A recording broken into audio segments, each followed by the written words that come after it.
Hello అందరికీ బెల్లం పరమాన్నం ఈ విధంగా ప్రిపేర్ చేసుకోండి. పాలు ఏమాత్రం విరిగిపోకుండా మార్నింగ్ మనం చేసినప్పుడు ఏ టేస్ట్ అయితే ఉంటుందో ఈవినింగ్ కూడా అదే టేస్ట్ ఉంటుంది. చాలా బాగుంటుంది.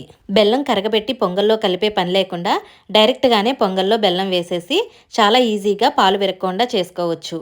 అంతేకాదు ఎవరైనా సరే చాలా సింపుల్గా ఈజీగా ప్రిపేర్ చేసుకోవచ్చు.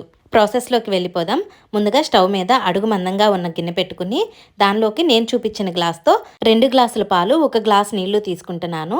2 గ్లాసుల పాలు 1/2 లీటర్, ఒక 250 ml వాటర్ తీసుకున్నాను. ఈ పాలు పొంగొచ్చేలోపు బియ్యం నానబెట్టుకుందాం. నేను ఇక్కడ ఈ కప్పుతో 1 కప్పు బియ్యం తీసుకున్నాను. గ్రాముల్లో వచ్చేసి 100 గ్రాములు. దానిలోకే 2 టీ స్పూన్ల పెసరపప్పు, 1 టేబుల్ స్పూన్ సగ్గుబియ్యం తీసుకుని శుభ్రంగా కడిగి నీళ్లు పోసి నానబెట్టుకోవాలి. ముందుగా స్టవ్ మీద పెట్టుకున్న పాలు పొంగొచ్చిన తర్వాత దానిలోకి మనం ముందుగా నానబెట్టుకున్న బియ్యంను నీళ్లు తీసేసి బియ్యం వరకు వేసుకోవాలి.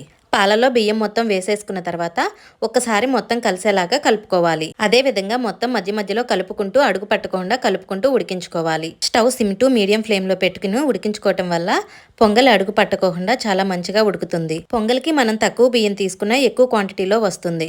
అందువలన చూసుకుని బియ్యం తీసుకుంటే వేస్ట్ అవ్వకుండా ఉంటుంది. చూసారు కదా, ఆల్మోస్ట్ 90% ఉడికింది. ఇప్పుడు మనం డ్రై ఫ్రూట్స్ వేయించుకుందాం.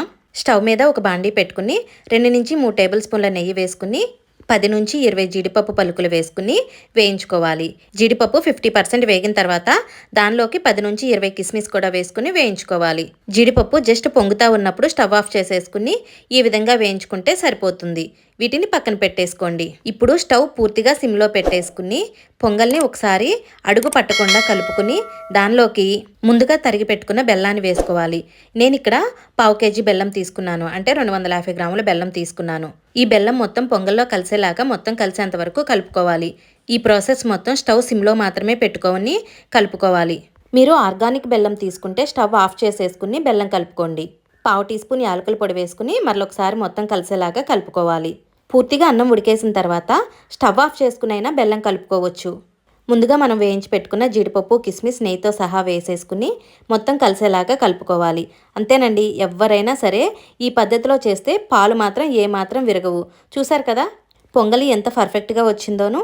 మీరు ఆర్గానిక్ బెల్లం తీసుకున్నట్లయితే స్టవ్ ఆఫ్ చేసి మాత్రమే బెల్లం వేసుకోవాలి.